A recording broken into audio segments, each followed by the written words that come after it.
Greetings everyone and welcome back. This is Marco and today we're talking about film cameras because something you might not know about me is that I got my start in photography when I was a kid with this, a cheap plastic point and shoot camera. And it's been 16, 14, 15, somewhere around 15 years since the last time I shot film, and I was feeling the itch to get back to it. So I did. A couple of years ago, my father dug out his old camera, this Konica C35, and gave it to me, as it hasn't been used in like 20 or 30 years, something like that. He got it like in the 70s and brought it with him in his most exciting travels, Paris and New York, and used it to document his life time and time again.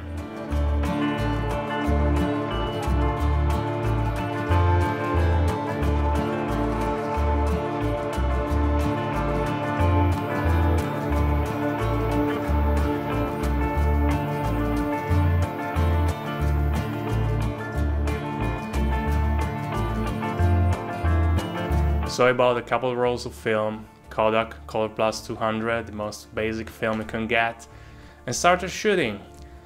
Too bad, it took me more than a year to shoot 24 exposures. But eventually I managed to get through the roll, shoot all the pictures and get the roll developed. Then I had to scan it because surprisingly it cost way too much to digitalize pictures. It was way cheaper to just buy a scanner, a basic Epson 370, and scan at home. And that's what I did yesterday. Got my roll of film back, scanned it, and the results are, well, more or less what I expected.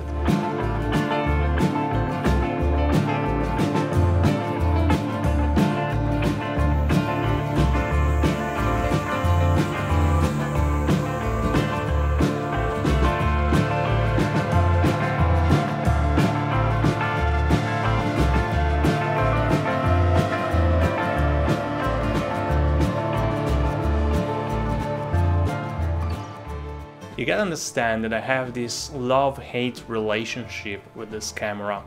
I love it because, I mean, look at it, it's small, cute, compact, and basically completely automatic. The only one thing you have to do is to set the focus. The problem, the focus is really imprecise. You can only set it to 1 meter, 1.5 meters, 3 meters, and infinity. And the viewfinder doesn't give you any visual cues. You'd never know if you are in focus or not.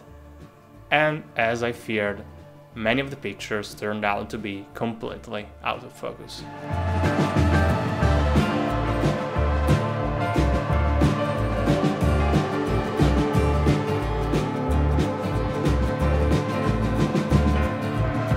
And yes, the proper way to shoot this camera would have been with a flash, because when you mount a flash on this camera, you can set the aperture. The shutter speed is bound to the aperture, so you cannot change the shutter speed in any ways, but if you mount an external flash, you can set the aperture too. So many times I found myself in a situation where lighting was poor and the shaking turned out to be excessive in the final result, or just, as I said, completely missed focus. As I said a minute ago, it took me more than a year to shoot these 24 exposures, because I wanted to only shoot meaningful things or projects like portraits that I usually do. But eventually I realized that, well, first of all, it was my first roll of film on this camera, so I didn't know how it would turn out. And then I realized also that any moment is important, that these old film cameras were used to document simple moments of everyday life and extraordinary moments like my father's trip to New York. So I did.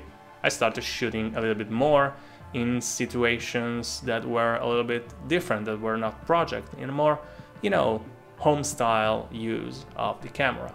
Too bad again that many pictures turned out to be blurry or out of focus. And I blame this both to the restrictive focus of the camera and obviously user error. Even with its flaws, I am happy that I have tried to use this camera and that I got back into film photography. And now that I, found my workflow, I'm gonna shoot more. In fact, you can see here in the corner that I have other cameras that I've promised you time and time again that I would use. And I will.